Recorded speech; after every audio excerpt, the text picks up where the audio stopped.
Well, what's up, my peoples? How are we doing?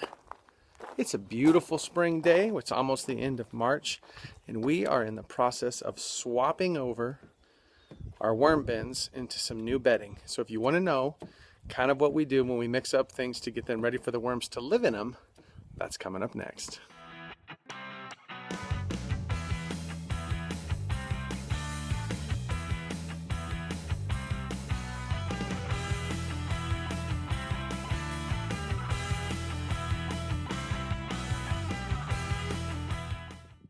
Hey people, this is Zach here with KT Outdoors, and you have found one of the greatest YouTube channels of all times, in my humble opinion. Honestly though, this is KT Outdoors, and here what we do, especially with all of our garden content, is we just try to help you learn how you can build soil using simple, cost-effective ways that will ultimately feed your plants and your body, all while saving you money in the process. So, today we're building soil with worm bin systems, and I'm going to show you what we mix into our worm bedding to create a living environment for them to survive in. So let's go take a look at what I have over there. Okay, let's talk raw ingredients. Ingredient number one, rough sifted compost. So I went down to the compost pile in the gardens. You can see how chunky it is. There's sticks, there's big pieces of this and that, there's little pieces of this and that, super chunky stuff. So that will go in this bed. Next to it we have what is left of our seed starting mix. So this is vermiculite, cocoa coir, and peat moss all mixed together. So we'll put some of that in there. And then right now Blondie's over here mixing up the, oh wait, here, nobody can see it. Okay, try it again. Blondie's over here mixing up some shredded paper with some water. And so we'll mix all of these three ingredients with a few other things and use it to replace this, because this is what we have now coming out of our worm bins. Like, this started life out as all sorts of crazy fun stuff. There was paper, there was coffee filters, there was coffee grounds, just all sorts of stuff. And now we're getting this very beautiful, crumbly, worm casting laden, beautiful soil.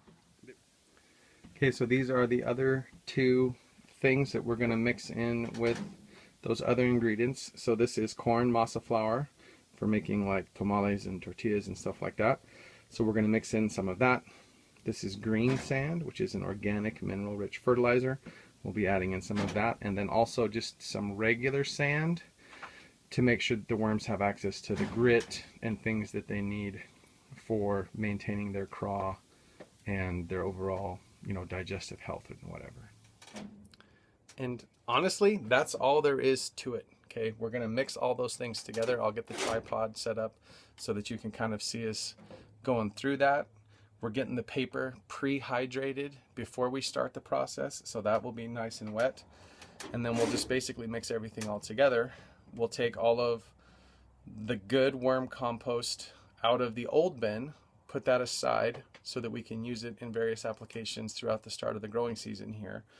And then whatever worms we find and whatever unconsumed food we find, we'll just transfer into the new bin, which is where all of the worms will be anyhow, in the food, most likely. So that'll be good. So let's get the tripod set up and we'll see what we find. Okay, so I've collected all of this beautiful worm casting compost by simply avoiding the area where we fed the worms. And this is over 10 gallons, or yeah, because I used the 5-gallon bucket and I filled it like 2 and then some. So probably close to 10 gallons of beautiful, fine composted worm casting bedding stuff. And now we're left with this. So I'm about to enter the worm inclusion zone, and so I wanted to show everybody. Alright, like so, I cleared all of this side out, obviously, and now over there in the sunshine is the side of the bed where I put the food last. So I started already hitting, like there's a grapevine. Whoops. There's a grapevine buried in there. I hit a few worms over here when I was scraping away the soil. So I know that the majority of the worms are in there. Now I could continue to kind of do this and scrape away the top, but look, we're already getting into it right there. Okay, so this is, there's a worm or a grape vine there. So this is going to be where 90% of the worms that are left are. So I'm just going to stop harvesting the castings, and we're going to use all of this bedding along with any of the eggs and things that might be in there, and of course all the live worms, as the seed stock for, you know, the next version of the bed. Okay, so playground sand, some of that's going to go in. The green sand in the corn mesa that I talked about earlier. And then used coffee grounds with the filters. All kinds of nastiness in there. But worms like caffeine, so we're going to give them some of that. And the chickens are going nuts right now in the background. So all of that's going to go into this mixture of worm bedding that we've created. We'll mix that all up, and then we'll create a small hole on one side or the other in which to dump all of the unused worm bedding and the food from the other bin, and that'll get this one started off.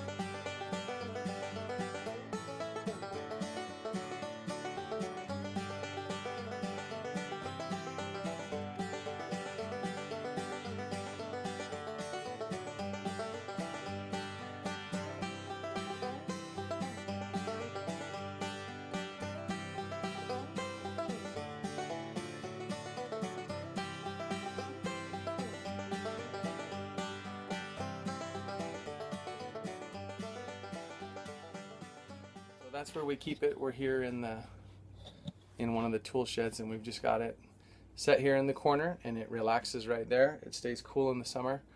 In here, it stays warm in the winter-ish, and so that thing will marinate. We'll continue to feed it, you know, some rotten fruit and bad lettuce and things like that throughout the year as we go, and that should keep that worm population going. And at a minimum, by next spring, everything that we just put in there will be another, you know, we've already harvested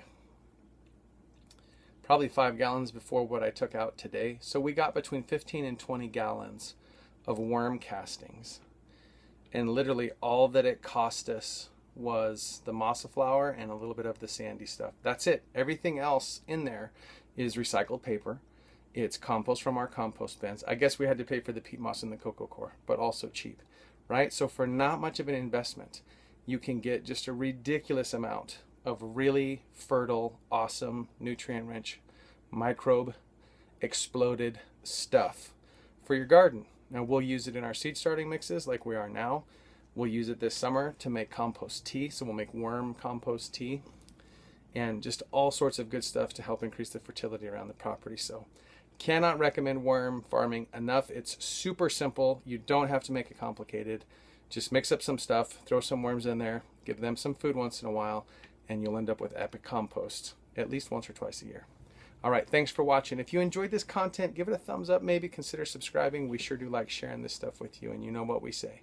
Get outside, because life's better lived outdoors. when it's lived outdoors. We'll see you next time.